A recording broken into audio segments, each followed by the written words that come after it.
अगर ये मैं कहूँ कि अगर मेरे आदर्श योगी हैं तुम तो पगला जाएंगे। सोचो हमें क्या कपड़े पहनने पड़ेंगे अगर हमारे वो आदर्श हो जाएं। कन्नौज में रहकर के हम लोगों ने भाईचारे की सुगंध दी है। ये जो भारतीय जनता पार्टी के लोग हैं इनकी नफरत की दुर्गंध है।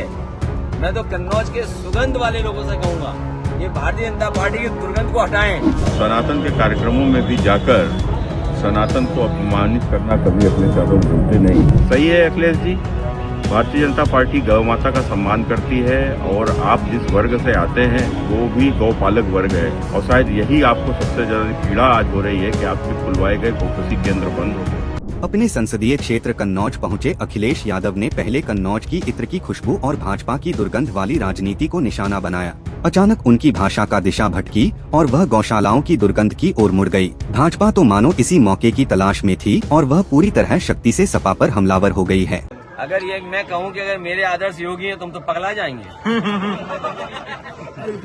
सोचो हमें क्या कपड़े पहनने पड़ेंगे अगर हमारे वो आदर्श हो जाएं। ये बातें ऐसी मत करा करो नौजवान। हमारा आदर्श क्या है? हमारे आदर्श लोहिया जी हैं। हम लोग डॉक्टर भीमराव जी के, अम्बेडकर जी के रास्ते पे चलते हैं। नेताजी ने जो रास्ता दिखाया उस रास्ते पे चल रहे हैं। जनेश्वर मिश्र जी ने हम लोगों को जो सिखा के गए हैं उस रास्ते पे चल रहे हैं हम लोग।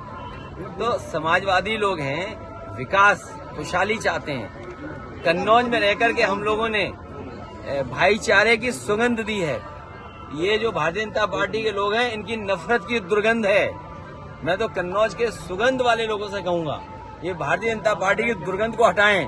अभी तो थोड़ी हटाई है, अगली बार और हटा दो जिससे कि कन्नौज का विकास रुका हुआ आगे बढ़ जाए। आप बताइए, दुर्गंध पसंद करते हैं इसीलिए गौशाला बना रहे हैं। हम सुगंध पसंद कर रहे थे इसलिए इत्र पार्क बना रहे थे। बताइए ये सांड पकड़ रही है सरकार क्या नहीं पकड़ रही है? आप खुद जानते होंगे। नहीं पकड़ रही है। कहा पैसा खा जा रहे हैं।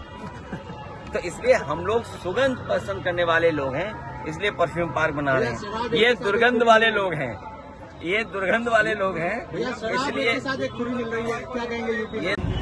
नमस्कार। सनातन के कार्यक्रमों में भी जाकर सनातन को अपमानित करना कभी अपने चारों भूलते नहीं। ये सनातन के प्रति उनकी घृणा को दर्शाता है। कल अखिलेश यादव एक बार फिर कन्नौज आए और कन्नौज आकर उन्होंने कहा कि योगी हमारे आदर्श नहीं हो सकते। बात भी सही है, जिनके आदर्श औरंगजेब बाबर हों उनके आदर्श योगी कैसे हो सकते हैं। दूसरा, उन्होंने योगी के ऊपर, योगी के कपड़ों के ऊपर सवाल खड़े किए और कहा कि इसके जैसे कपड़े पहनना पड़ेगा। यह भगवाधारी साधु संतों के प्रति इनकी घृणा को दर्शाता है। लेकिन वोट बैंक की राजनीति जो न कराए कि आखिर उन भगवाधारी के चरणों में आना ही पड़ता है। शायद इसीलिए अखिलेश जी यज्ञ में आए हुए थे। दूसरा, उन्होंने कहा कि भारतीय जनता पार्टी की सरकार को दुर्गंध पसंद है इसलिए उन्होंने गौशालाएं बनवाई।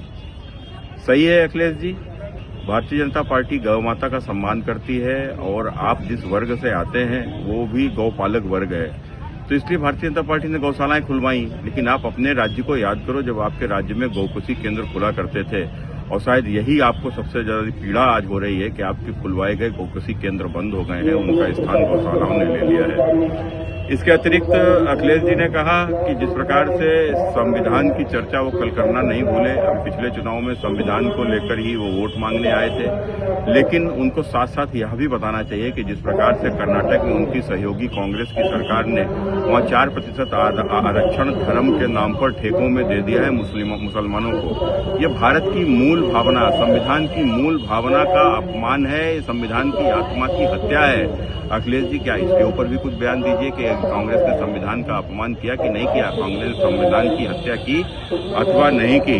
चौथा, वो कन्नौज के विकास को लेकर भी कह रहे थे हम कन्नौज का विकास कराएंगे। अखिलेश जी, लगभग 1 साल आपको कन्नौज का सांसद बनते हुए लगभग हो गया है। आप देश की तीसरी सबसे बड़ी पार्टी के नेता हैं। आप कन्नौज के लिए कौन सी योजना 1 वर्ष में लेकर आए, आपको यह भी बताना चाहिए। आपको बताना चाहिए कि 1 साल में आपने संसद के भीतर कन्नौज की समस्याओं को लेकर कोई मुद्दा संसद के भीतर उठाया अथवा नहीं उठाया, कि बस आप केवल कोरी बातें ही करोगे। तो इसलिए अखिलेश जी, आपको मेरी सलाह है, आप सनातन के अगर कार्यक्रमों में जाएं तो सनातन का अपमान न करें। यदि आप अपमान करोगे तो आने वाला समय में आपको जरूर जवाब मिलेगा। अखिलेश यादव भाजपा की राजनीति पर हमला करते समय संभवत यह भूल गए कि उत्तर प्रदेश में प्रमुख रूप से गौशाला यदुवंशी और घोषी समाज के लोग ही चलाते हैं। इत्तेफाक से दोनों ही समाजवादी पार्टी के वोट बैंक हैं। अब अखिलेश यादव की इस टिप्पणी को लेकर भाजपा उन्होंने दोनों समाजों का विरोधी ठहराने का प्रयास कर रही है। ये बहुत हास्यास्पद और उतना ही आक्रोश उत्पन्न करने वाला है। समाजवादी पार्टी के मुखिया कह रहे हैं कि गौशालाओं से उनको बदबू आती है। उनको स्लॉटर हाउस जब उनके कार्यकाल में चला करते थे तो क्या उन स्लॉटर हाउस उनको खुशबू आया करती थी? गायों को कटवाना उनकी सरकार में जिस तरह से खुलेआम हुआ करता था उससे उनको खुशबू आया करती थी। ये बहुत दुर्भाग्यपूर्ण है। अखिलेश यादव जी जिस बिरादरी की राजनीति करते हैं, क्या उनकी बिरादरी इस बात को स्वीकार करेगी कि गौशालाओं से उनको बदबू आ रही है? जिनका परंपरागत व्यवसाय रहा है गौशाला, गौपालन करना, भैंस पालन करना, क्या उनको उससे बदबू आ रही है? अखिलेश यादव जी की मानसिकता आज तुगलकिया और इतनी मुगलिया सोच से बढ़ गई है कि आज वो भारतीय सनातन संस्कृति को अपमानित करने का कोई मौका नहीं छोड़ रहे। राजनीतिक हलकों में इस बात को लेकर बहस छिड़ गई है कि सपा अध्यक्ष क्या भाजपा का विरोध करते करते अपने ही वोट बैंक पर निशाना साधने लगे हैं, जिस पर भाजपा हवा देने में कोई कसर छोड़ने को तैयार नहीं है। क्या इससे भाजपा को लाभ और सपा को सियासी नुकसान हो सकता है? जानने के लिए बने रहिए हमारे साथ। हम है यंग भारत न्यूज, सच के साथ।